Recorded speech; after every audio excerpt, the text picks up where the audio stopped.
Þingfulltrúar, nýkjörin og þaulsett til hamingju með þingsætið ykkar. Ég heiti Inga Auðbjörg Kristjánsdóttir Ströð, ég er formaður siðmenntar og býð ykkur velkomin í dag. 60 fattaði hvaðan innblásturinn kom. 63 eru sætin sem eiga að tákna alla Íslendinga, eins og raunverulegur holdgervingur allrar þjóðar í 63 þingfulltrúum með ólíkan bakgrunn, ólíka menntun, úr ólíkum flokkum og ólíkum áttum. Sumir eru lögfræðingar, önnur fatahönnuðir, önnur trésmiðir eða forritarar, veitingahúsarekendur eða fjölmiðlafólk. Flest eru gagnkynhneigð, nokkur samkynhneigð og vafalaust einhver hinsegin á einhvern hátt sem kemur ekki fram nema í þeirra persónulega lífi. Einhver fötluð, önnur skynsegin eða með geðsjúkdóma, sum grönn, sum feit, sum rétthent, sum örvhent, sum foreldri, sum einhleyp, sum bæði, flest hvít. Fá með annan uppruna en blöndu hins keltneska og norræna blóðs í sínum æðum. Öll hafið þið ykkur forréttindi og eins og ég hef mikil forréttindi og vafalaust eru þið öll líka jaðarsett á einhvern máta. Og þjóðin hefur valið ykkur, 63, til að vera sínir fulltrúar, til að taka réttu ákvarðanirnar, til að gæta sinna hagsmuna. Nú er það ykkar verk að vera raunverulegir fulltrúar þjóðarinnar. Þið getið náttúrulega aldrei tilheyrt öllum jaðarsettum hópum á Íslandi eða í heiminum öllum. Það er ekki hægt. En þið getið hlustað á fólkið sem segir ykkur af upplifun sinni af tilverunni, af því hvernig ríkið hjálpar því eða hvernig ríkið setur fót í götu þess. Og þá er lykilatriði að kunna að hlusta til að skilja, ekki bara hlusta til að svara. Ég held að stjórnmálafólk veri fljótt lungið í að hlusta til að svara, því að það er nú einu sinni það sem þið fáið borgað fyrir, að svara, að hafa skoðun, en kannski gleymst stundum í hita leiksins að hlusta til að skilja. Þegar ég var að reyna að ákveða í hverju ég ætlaði að vera við þetta tilefni, vildi ég náttúrulega ekki vera sökuð að vera með einhver leynileg skilaboð sem fælust í litavali mínu. Ég valdi því þennan kjól sem er á litin eins og regnboginn eða stöplarit úr kosningaspá. Inn í honum eru þvottaleiðbeiningar og á þeim stendur í alvörunni "Wash with similar colors". Ég veit ekki alveg hvernig ég á að fara því og mig langar eiginlega bara til að hvetja ykkur til að gera það ekki. Ekki þvo ykkur með sömu litum og þið eruð. Ekki umgangast bara fólk sem er eins og þið. Við erum nefnilega öll í búblu. Þið eru í búblu, ég er í búblu grasrótarinnar í flokknum ykkar, þar sem skoðanir mótast og þroskast. Auðvitað er fólk innan flokks alls ekkert sammála, þegar það eru kannski aðalega gildin sem sameina ykkur, en skoðanirnar geta verið margvíslegar. Og svo eru þið í búblunni ykkar á internetinu, þar sem algrím ýta að ykkur upplýsingum sem þið kunnið vel við, eða hylja þær upplýsingar sem eru ólíklegar til að sníkja læk. En þó þau séu sérstaklega valin sem fulltrúar fólksins sem kaus ykkur, þá gegnið þið líka þeirri skyldu að reyna að standa vörð hagsmuni þeirra jaðarsettu. Hagsmuni þeirra sem eiga sér ekki fulltrúa á Alþingi. Meiri hluti verður vafalaust myndaður á Alþingi Íslendinga innan fárra daga, en það er þó aldrei svo í mannréttindaríki að meiri hlutin eigi bara einfaldlega að ráða. Hlutverk ríkisins er að tryggja velferð allra, hvort sem þau tilheyra stærstu forréttindahópunum á Íslandi eða ekki.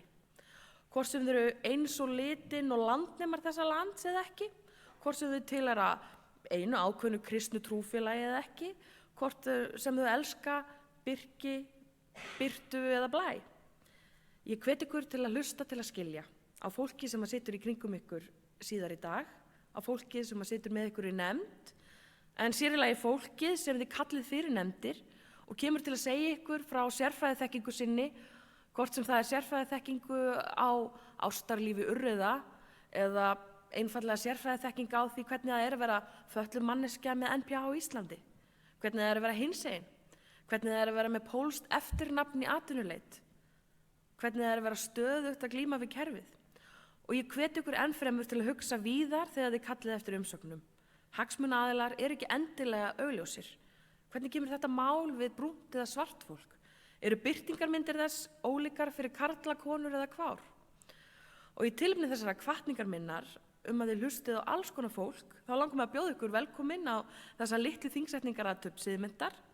Í dag fáum við að hlýða á erindi frá Bjarna Snæbjörnssyni, einum úr hópi athafnastjóra félagsins. Bjarni tilheyrir bæði forréttindahópum og jaðarsettum hópum eins og við öll og í dag ætlar hann að gefa okkur smá innsýn í líf sitt í ræðu og söng. Með honum Axel Ingi Árnason, undirleikari, tónskáld og faðir. Gjörðu svo vel.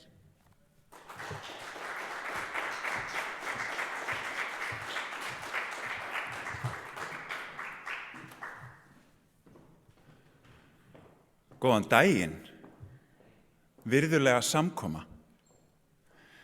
Til hamingju með lýðræðið, kæra Alþingi og öll hin íslenska þjóð. Og til hamingju kæru kjörnu fulltrúar. Það minn heiður að fá að ávarpa ykkur á þessum merkilega degi þar sem að 150. og annað löggjafarþing Íslendinga sett. Og á þessu þingi munið þið sitja og vinna ötulega eftir ykkar bestu sannfæringu íslenskri þjóð til heilla. Og þetta nú ekkert lítið. Að við skulum búa við í þessu magnaða velmegunar ríki þar sem lýðræðið ófrávíkjanlegur veruleiki okkar. Stöldrum aðeins við þá staðreynd.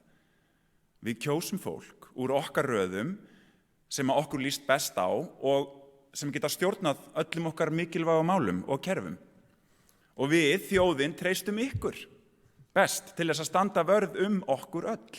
Og við treystum ykkur best til þess að passa upp á réttind okkar, að setja ný lög okkur til heilla, að passa upp á sameiginlegt bókhald okkar, ríkisfjármálin, að passa upp á hina veiku og með sameiginlegu heilbrigðis- og tryggingakerfi, að passa upp á landbúnaðinn, sjávarútveginn, okkar einstöku náttúru, auðlindir, menntakerfið, vegakerfið, íslenska listir og menningu, að það megi áfram blómstra, að við séum í góðum og gefandi samskiptum við önnur lönd og að þið passið upp á friðsældina, fjölskyldurnar, húsnæðismálin, atvinnumálin. Já, í stuttu máli treystum við ykkur best til að passa að hér erum við öll örugg og okkur öllum líði sem best. Já, þetta allt og miklu meira til liggur á ykkar herðum og við treystum ykkur til þess að gera það allt á sem sanngjarnastan hátt. Að þið passið upp á flóru landsmanna og ekkert af okkur upplifi það að við séum skilin út undan eða beitt misrétti. Og þetta ærið verkefni og ábyrgð ykkar augljóslega mikil og þið munu örugglega takast á og pottþétt vera ósammála og verður örugglega smaka pirrandi stundum en í því liggur líka fegurð því þið eruð mörg og komið frá landinu öllu með ólíkan bakgrunn og lífsreynslu eins og Inga benti á hér áðan og það svo mikil fegurð og styrkur í fjölbreytileikanum ykkar. Og í þessu samhengi minni ég á orð Martin Luther King Jr. Við verðum að læra að búa saman eins og systkini eða glatast sem flón. Þegar ég fékk þann heiður að ávarpa ykkur hér í dag, að þessu merka tilefni, þá greip mig mikill kvíði varandi efnistök. Hvað á ég eiginlega að segja við þetta góða fólk? Hvernig get ég blásið þeim í brjóst enn meiri réttsýni og manngildi en þau þegar búa yfir? Og ég reyndi að hugsa það allt sem að ég vildi segja og tala og taka á og nefna mannréttindi, útlendingamál, hinseginmál, MeToo, hatursáróður, spilling, fjölbreytileiki, fordómar, loftslagsmálin og bara almennt öll þessi mál sem að mér eru kær. Og það máltæki sem að ungir og efnilegir höfundar heyra oft þegar þau ætla að ráðast inn í handrit og það segir skrifaðu það sem þú þekkir. Og þess vegna ætla ég bara að tala þá hluti sem ég þekki af eigin raun. Það að vera leikari og kennari og hinsegin. En þarf eitthvað að tala hinseginmál á Íslandi? Við erum komið svo langt, ég meina umhverfisráðherra í síðustu ríkisstjórn var hommi, var ekki öllum skítsam það. Þú veist að vera trans ekki lengur skilgreint sem geðsjúkdómur. Gleðigangan á hinsegindum fjölsóttasti viðburður Íslands og núna á föstudaginn skartaði Harpa alþjóðlega transfánanum í tilefni af minningadegi trans einstaklinga. Og ég tala nú ekki þegar við berum okkur saman við önnur ríki. Þú veist, á þessu ári hafa til dæmis morð á kynsegin fólki aldrei verið fleiri í Bandaríkjunum frá árinu 2013, en þá fyrst var byrjað að taka saman þær tölur. Í Bretlandi á sér stað mikil polarisering þegar kemur að réttindum transfólks og hatursáróðurinn sem vellur þar upp ótrúlegur. Í Pólandi, Rússlandi og Ungverjalandi hefur orðið mikið bakslag í hinsegin réttindum síðustu ár þar sem öfgahægri flokkar hafa náð nokkurri fótfestu. Og í stuttumáli mikil afturför að eiga sér stað, víða heim, og þar sem hatursglæpum fer fjölgandi og fasísk öfl sem eru á móti fjölbreytileikanum ná völdum. Fólk rígheldur í aldagamlar hefðir og rótgrónar hugmyndir kynjatvíhyggju, hinsegin fólk látið líta út fyrir að vera ekki mennst, að vera ekki manneskjur með tilfinningar, drauma og þrár. Og við þekkjum of mörg dæmi úr sögunni til að vita hvert það getur leitt, þegar fólk gert ómennst. Þegar búið að grafa undan mennskunni með hatursfullri orðræðu og áreiti, þá næsta skref ofbeldi. En hvað ég að væla? Þetta ekki hluti af mínu veruleika sem hommi á Íslandi. Ég sannarlega 43 ára forréttinda pési sem hef öll lagaleg réttindi á við gagnkynhneigðan bróður minn. Ég má gifta mig eins og bróður minn, ég má skilja eins og hann, ég má ættleiða barn ef ég vil, ég get keypt mér íbúð ásamt kærastanum mínum og við getum samskattað okkur. Í stórsfjölskyldunni minni ég samþyktur nákvæmlega eins og ég og í vinnunni minni sem leikari í Þjóðleikhúsinu mér og mínum hinseginleika fagnað.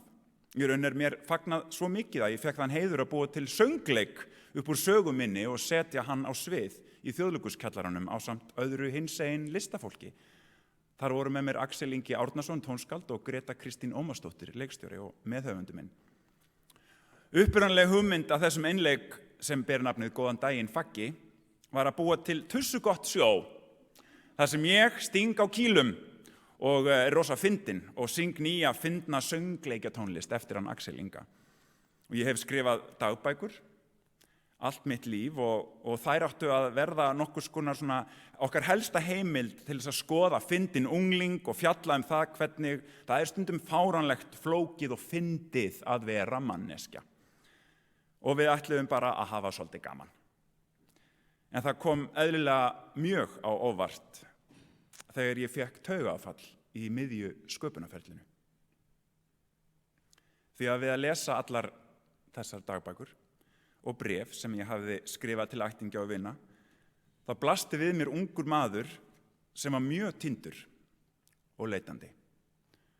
Og inn í honum bjó stórt svöðursár sem ég hafði einfaldlega afneitað og gleymt. Mér langar að bjóða velkomin á svið Axel Inga Árnason, tónskáld. Gefum honum gott klapp.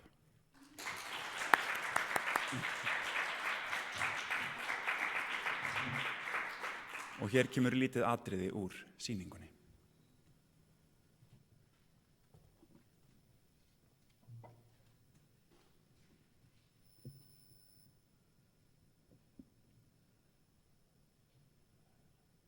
Áttunda nóvember 1999.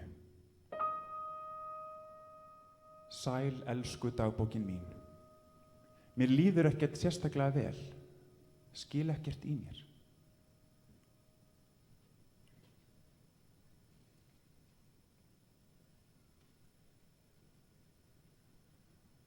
Áttunda september 2002. Halló, elsku dúllu dagbókin mín. Það svo sem ekkert margt hægt að gerast, nema þá að ég komin út úr skápnum allstaðar og það svo óþolandi hvað þetta eitthvað erfitt, þó svo að það eigi ekki að vera það.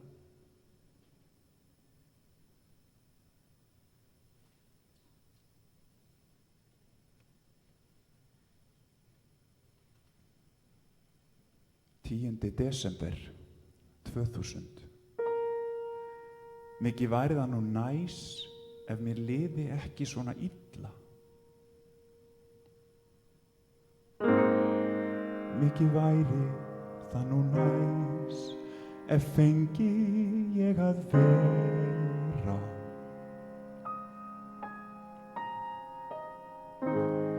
bara sá sem ég og ekkert þyrft að fela. En daginn út og inn í dagbókina skrifa, það væri næs að vita hvernig ég á að lifa.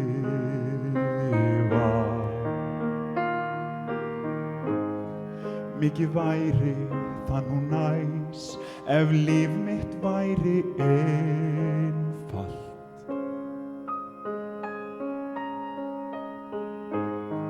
Mér liði rosa vel, allt væri bara normalt. Og ég vissi upp á hár hvaða mann ég hef að geyma. Það væri næs að skilja hvar ég ætti heima.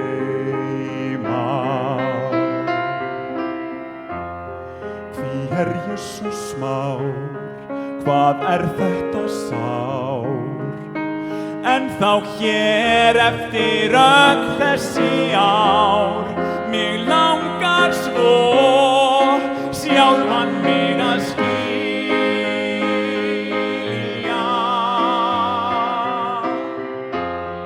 og vita hvað ég myndi vilja. Það væri næs ef einhver vildi heyra.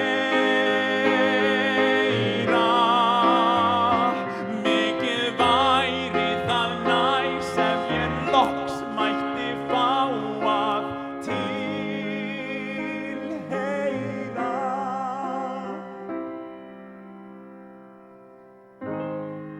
Mikið væri það nú næs ef mér liði ekki svona.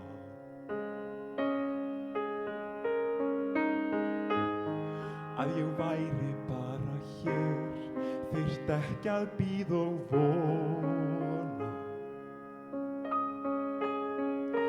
Og innri raddirnar myndu láta mig vera. Það væri næs að vita hvað ég ætti að gera.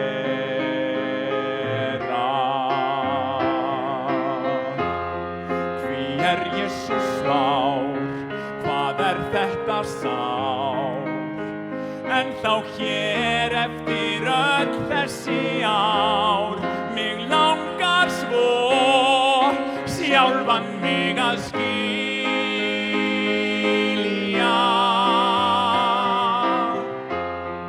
og vita hvað ég myndi vilja. Það væri næs ef einhver vildi heyra. Mikið væri það næs ef ég loks mætti fá að tilheyra.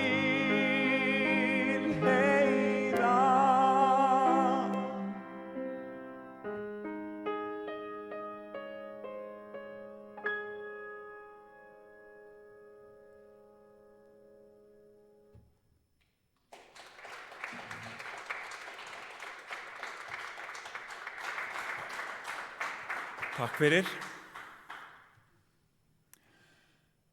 Ekki að það hafi komið eitthvað fyrir mig. Síður en svo. Ég alinn upp í fallegum firði á Vestfjörðum sem heitir Tálknafjörður. Ég fekk kærleiksríkt og dýnamískt uppeldi. Æska mín var full af vinum, íþróttum, leik og ævintýrum í náttúrunni og fjallasal. Skemmtileg ferðalög með fjölskyldunni til útlanda, sundmót allt land á vegum Ungmennafélags Íslands og svo fór ég í söng- og leiklistanám hér í borginni og ég er búinn að vera að vinna við að skapa listi í 15 ár. Og það gengur svo vel að ég meira sér búin að vera í Þjóðleikhúsinu sem leikari í næstu því 4 ár. Og yfirborðinu lítur sagan mín svona út. En raunverulega sagan mín það hvernig samfélagið innrætti hjá mér, frekar venjulegum íþróttastrákur Fiskiþorpi á Vestfjörðum, mikla skömm og sjálfshatur af því að ég hommi. Skömm, hatur og fordómar sem nánast buguðu mig og brutu, og það hefur enn mikil áhrif á mig í dag, þó ég sé búin að vera út úr hinum svokallaða skápi 25 ár. Og eftir mikla rannsóknarvinnu og óteljandi tíma hjá sálfræðingum, þerapistunum og með alls konar sjálfsheilandi aðferðum, uppgötaði ég að stærsta tráma lífs míns var einfaldlega það að mér fannst ég í rauninni aldrei tilheyra samfélaginu. Það var enginn eins og ég þegar ég var alast upp. Ég var bara skrítinn kynvillingur og mér leið eins og ég væri einmitt villa. Og ég tengdi ekkert við einu fyrirmyndirnar sem voru boðnar upp á í sjónvarpi og listum. Þar voru bara gagnkynhneigð pör og það eina sem maður heyrði að las homma eða lesbíur var perraskapur, útskúfun, togstreita, sjúkdómar, eyðni og erfiðleikar. Eða að þeim væri bara gert óviðeigandi grín. Og milli alls þessa ríkti bara þögn. Og ég var niðurlægður með orðum eins og stelpustrákur og hommi og var margoft myndur á það að ég var í raun skammarlegur. Og ég lærði að öll mín sár í dag eru afleiðing af þessu linnulausa áreiti sem ég hafði upplifað nánast alla mína æsku og unglingsár. Og það best hægt að líka upplifun af áreiti við mýflugubit. Eitt bit ekkert vont, kannski bara örlítið óþægilegt í 1 dag eða 2. En þegar öll bitin safnast saman, þá verður þetta að heljarstóru sári. 1000 mýflugubita í einu. Og þetta sár sem situr eftir í taugakerfinu mjög erfitt, tímafrekt og dýrt að heila. Og börn og ungmenni eru sérstaklega móttækileg og viðkvæm á viðkvæmi mótunar árum fyrir þessu. En mér að takast að heila það, enda í mikilli forréttindastöðu að hafa aðgang að fjármagnið og úrræðum og eiga magnaða, stuðningsríka fjölskyldu, skilningsríkan kærasta og einstaka vini sem eru alltaf til staðar. En forréttindi mín enda ekki þar. Heldur fæ ég líka tíma á sviði í Þjóðleikhúsinu okkar til þess að búa til leikverk úr þessari reynslu minni sem hinsegin einstaklingur. Og það hefur verið rosalega gefandi. Og ekki síst hefur það verið gefandi að taka á móti stórum skólahópum af hinsegin unglingum sem þrá að spegla hinseginleikan sinn í listinni, að sjá sig á sviði. Og einnig hefur það verið gefandi að finna hvernig öll hin sem ekki eru hinsegin skilja hinseginleikan á nýjan hátt. Og á sama tíma hefur þetta verið eitt af erfiðasta sem ég hef gert. Að hitta þennan stóra hóp af hinsegin ungmennum og hinsegin fólki, sama á hvaða aldrei þau eru, hvort sem þau eru samkynhneigð, tvíkynhneigð, kynsegin, trans, intersex eða hvað sem að hitta þau og horfa framan í þau með umræðum eftir sýningu. Þau eru vongóð, opin, þakklát og upp með sér að fá speglun, þar sem þau hlæja að sjálfum sér, stundum. En það sem erfiðast að uppgötva að þau þekkja enn þessa sömu togstreitu og ég gerði. Að berjast á móti straumnum í miðju fljóti eitraðrar kallmennsku og allra þeirra óskráðnu regla sem fylgir þessari óræðu og útópísku normi og kynja tvíhyggju.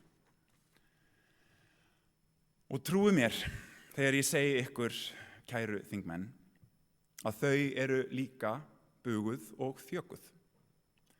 Þau verða ennþá fyrir áreiti og jafnvel ofbeldi. Þau eru í örvæntingunni sinni að leita leiðum til að sefa sársaukann sinn. Og það þyngra en tárum taki að enn í dag, árið 2021, rétt 30 árum eftir að ég byrja mín unglingsár í skugga þöggunar, fordóma og niðurlægingar, þá eru íslensk hinsegin ungmenni að taka lífið sitt vegna þess að þau geta ekki meir. Og staðan það slæm að landlæknir hefur skilgreint hinsegin ungmenni sem áhættuhóp þegar kemur að sjálfsskaða, sjálfsvígum, andlegri heilsu og eiturlyfjanotkun. Veturinn 2016-17 var gerð könnun á líðan hinsegin ungmenna frá 13 ára upp í framhaldsskóla. Könnunin var byggð á GLSEN's 2015 National School Climate Survey og var þýdd og staðfærð af menntavísindasviði HÍ, GLSEN og samtökunum 78. Í könnuninni voru nemendur spurðir út í reynslu sína af skólagöngunni þann vetur. Þar með talið reynsla því að heyra fordæmandi athugasemdir, áreiti, finna til öryggis og líða vel í skólanum líka. Þriðjungur nemenda greindi frá því að finna til óöryggis í skólanum þann vetur vegna kynhneigðar sinnar, 33%. Fimmtungur fann til óöryggis vegna kynntjáningar sinnar. Næstum þriðjungur hinsegin nemenda höfðu verið áreitt munnlega vegna kynhneigðar sinnar. Fjórðungur nemenda, næstu 26%, hefur verið áreitt munnlega vegna kynntjáningar sinnar og 4,6% höfðu orðið fyrir líkamsárásum í skólanum vegna kynhneigðar sinnar. Og þessi stanslausa jaðarsetning á ekki bara við okkur hinsegin fólkið. Það eru ótal margir hópar sem búa hér sem upplifa mikið áreiti í formi fordóma, aðkasts og andlegs og líkamlegs ofbeldis. Til dæmis tóku 9 frjáls félagasamtök sig saman í fyrra og gerðu skýrslu stöðu barna á Íslandi og hvað þyrfti til að gera í málum þeirra. Og þar kemur fram að ungt fólk hefur stigið fram og lýsir fordómum og aðkasti sem það mætir í samfélaginu á grundvelli uppruna og útlits. Þar kemur einnig fram að árið 2016 bjuggu 14% íslenskra barna við fátækt. Svo má ekki gleyma þolendum eineltis, kynferðisofbeldis og fötluðum börnum sem sitja á jaðrinum og upplifa áreiti sem sest á taugakerfið. Og í skýrslunni segir orðrétt: sýnt hefur verið fram á að tengsl fátæktar við alls kyns ofbeldi, útilokanir og vanrækslu, börn, öryrkja, einstæðra foreldra með og án forsjár og innflytjenda eru líklegri til að búa við fátækt. Og þegar við söfnum öllum þessum hópum saman, þá er þessi hópur barna og ungmenna orðinn svo stór að ekki verður hjá því litið. Þau eru öll að upplifa áreiti. Eitt bit í einu sem safnast saman í stórt sár að erfitt verður að eiga við það á endanum. Og allt þetta leggst á miðtaugakerfið og hefur viðvarandi neikvæð áhrif á fullorðinsárum. Fyrir nokkrum árum var ég leiklistakennari í Fjölbrautaskólanum í Garðabæ og skólameistarinn þar bað mig fyrir verkefni fyrir skólan að leggja drög að opinberri stefnu skólans í hinsegin málefnum. Þannig yrði skólinn fyrsti framhaldsskólinn á landinu til að vera með slíka stefnu. Ég lagðist glaður í þessa gefandi vinnu og leitaði til samtakana 78 eftir aðstoð og studdist einnig við rannsóknir á sambærilegum stefnum erlendis. Rannsóknir frá Bandaríkjunum vöktu sérstakan áhuga minn. Þar kom skýrt fram að það var mikill munur á líðan hinsegin ungmenna í skólum eftir því hvort skólinn var með hinsegin stefnu eða ekki. Einfaldlega var þetta þannig að í þeim skólum þar sem hinsegin stefna var til staðar leið hinsegin nemendum betur.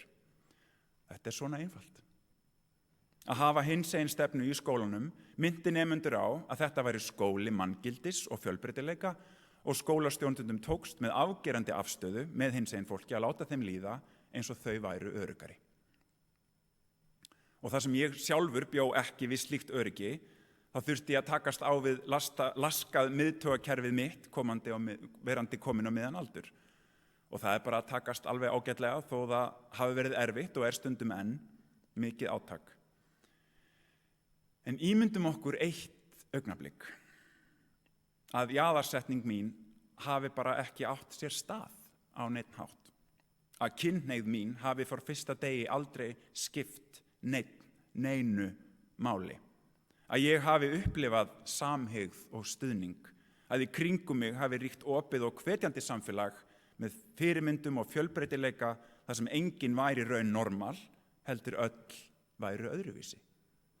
Að heið útópíska norm væri ekki til, að það væri ekki skammarlegt að vera kvenlegur karlmaður eða karlmannleg kona, eða hvað sem er. Og ímyndum okkur líka eitt augnablik að ekkert barn upplifi sig minnimáttar eða utan svigans. Að það upplifi sig tilheyra samfélaginu sínu og að það sé verndað. Að með því sé tekin skýr afstaða í öllum málum, að barnið finni frá öllum að það sé séð og því sé fagnað. Og ég að tala börnin, af því að sjálfbærasta leiðin okkar að betra, opnara og sterkara samfélagi að gefa öllum börnum strax frá fæðingu valdeflandi jarðveg sem styrkir þau og hvetur.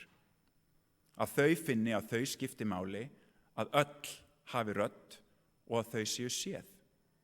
Þetta langtímaverkefni og við erum byrjuð og það þarf að vinna að heilindum og hlúa að öllum. Að mínu mati þarf líka að setja geðheilbrigði á oddinn, ekki bara fyrir börn, heldur fyrir allt fólk. Því við erum mörg fullorðin í þörf fyrir hjálp og að innleiða leiðir til að auka hæfni okkar allra í að sitja með tilfinningunum okkar, að auka meðvitund allra, til dæmis með gildi hugleiðslu, sem var ein af mínum leiðum, að efla gagnrýna hugsun og skapandi leiðir í námi og starfi, að hlúa fyrst og fremst að börnum í samstarfi við félagasamtök og stofnanir. Gott dæmi þetta til dæmis Hinsegin félagsmiðstöðin, sem var stofnuð árið 2016 sem samstarf milli samtakanna 78 og Tjarnarinnar frístundamiðstöðar. Að meðaltali mættu 108 ungmenni á hvert einasta opna hús þar árið 2020. Og það skömm að því að enn fæst ekki fjármagn til að reka félagsmiðstöðina sem sérstaka einingu. Hún borin uppi af sjálfboðaliðum og þannig eina félagsmiðstöðin á landinu sem rekin þannig. Og félagsmiðstöðin sér bara fram á 1 ár í einu vegna tímabundinna styrkja frá Reykjavíkurborg. Og það okkar þjóðfélagi til vansa að þetta sé utanumhaldið sem að hinsegin ungmenni fá. Af því að ég veit úr innsta hring þar að þessi mikilvægi félagskapur og stuðningur sem þar myndast að bjarga mannslífum. Svo verð ég líka minnast á að samkvæmt Rainbow Europe Ísland í 14. sæti í Evrópu þegar kemur að lagalegum réttindum hinsegin fólks. Og við getum betur. Mannauðurinn alltaf mikilvægasti hluti af íslensku þjóðinni. Við sem búum hér höfum öll mikið að gefa af okkur til landsins. Til þess að okkur öllum líði sem best hér á landi, þá þurfum við að gera betur. Og við treystum ykkur til að passa upp á okkur öll.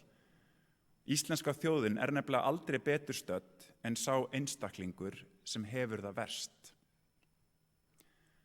Og við þurfum saman að finna leiðir til að efla með börnunum okkar samkennd og náungakærleik, að þau læra að eiga raunveruleg samtöl til að sporna við polariseringu og vanþekkingu. Og besta leiðin einfaldlega að hlusta, eins og Inga nefndi hér áðan. Hlusta á sögurnar, hlusta á reynsluheim fólks sem ykkur kannski víðsfjarri, hvort sem það lífsreynsla hinsegin fólks af því að búa á Íslandi eða reynsla Íslendinga sem af erlendu bergibrotin, fatlaðir, öryrkjar, fátækir. Að leyfa sér að finna til samkenndar með öllu fólki. Því að ef við tilheyrum ekki neinum af þessum hópum, þá þetta kannski bara óþægilegt að heyra svona sáran sannleika. Og það kallast forréttindi, að lifa þannig. Að þurfa aldrei að pæla í því. En fyrir mörg okkar þetta spurning líf eða dauða. Og við setjum aðeins til hliðar andlegu togstreituna og hversu óbærilegt það að vera með laskað taugakerfi og skoðum kostnaðinn fyrir samfélagið, hinn mögulega kostnað. Það væri fróðlegt að vita hversu marga sjúkdóma og hindranir á lífsleiðinni má rekja beint til áfalla og öráreitis. Eitt af því sem henti mig að meðan ég var á mínum versta stað í ómeðvitund og vanlíðan og tráma var að ég vann yfir mig. Ég varð vinnualki og endaði að lokum í kulnun og síþreytu. Hversu mikill sparnaður væri af því að passa upp á flóru þjóðarinnar strax frá byrjun með marktækum aðgerðum. Því það búa ekki öll við sömu forréttindi og ég að geta unnið sig út úr erfiðleikunum með dýrum, sálfræðingum, heilurum og þerapeutum og gefa sér tíma í það allt saman. En skýr stefna fyrir alla þessa hópa þarf að koma að ofan, úr efsta þrepi valdastegans í okkar ágæta lýðræði. Alveg eins og þegar skólastjórnendur tóku skýra afstöðu með hinsegin fólki, þá leið þeim betur. Og nú hafið þið valdið til að halda áfram að búa til fallegan grunn samfélags sem byggir á þessu öllu. Þið þurfið að taka skýra afstöðu með okkur í jaðarhópunum og láta framkvæmd fylgja fyrirheitum. Þannig upplifum við hinn að við fáum að tilheyra þjóðin okkar. Þannig upplifum við að við séum séð og munum þar að leiðandi láta til okkar taka til að byggja upp enn betri þjóð. Og það í raun sjálfbærni í sinni tærustu mynd, að skilja við jörðina í aðeins betra ástandi en þegar við tókum við henni. Og við getum gert þetta saman.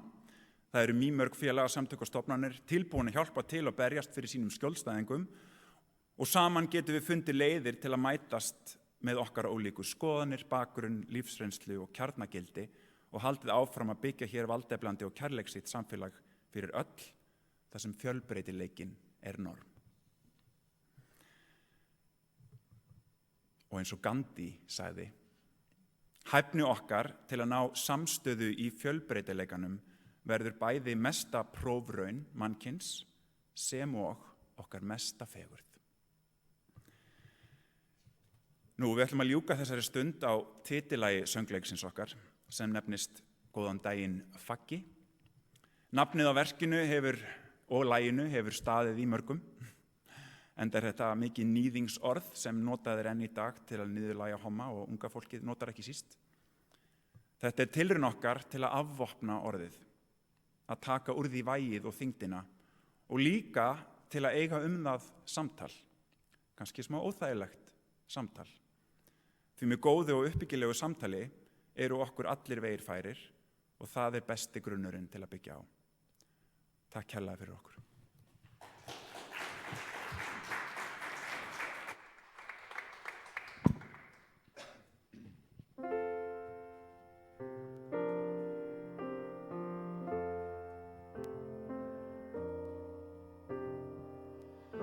Að morgni dags í speilin lítur, hann sýnir sjálfið nú og hér. Þú starir fast, augnaráðið brýtur, reyndu að sjá það sem heimurinn sér. Hætt að vera svona vondur við þig, vertu með sjálfum þér í liði. Horfðu í speilinn, þú getur loksins sagt: Góðan daginn Faggi, góðan dag. Dagurinn í dag betri en dagurinn í gær. Góðan daginn Faggi, góðan dag. Ef dagurinn í dag ekki betri en í gær, þá reynum við aftur á morgun.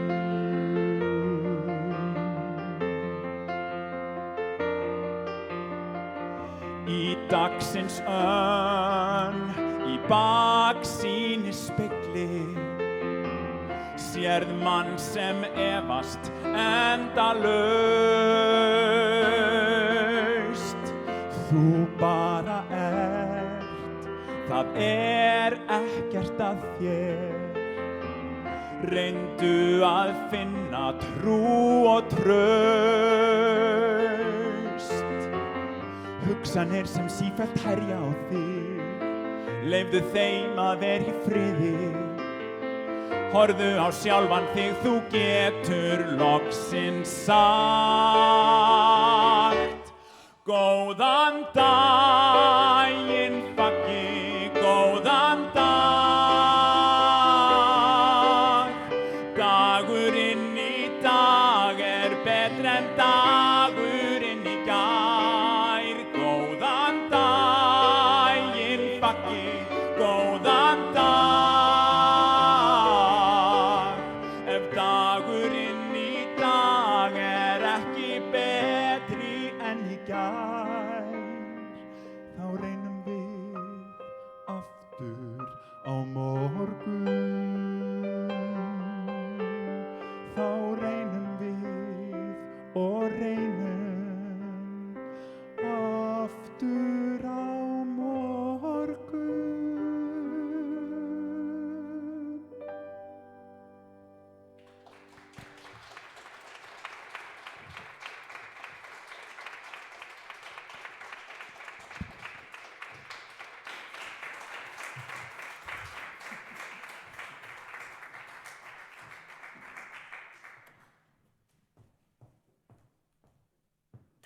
kærlega fyrir þetta, strákar. Ég óska ykkur bara til hamingju með fyrsta skóladaginn ykkar. Gangi ykkur vel á komandi þingvetri. Takk fyrir.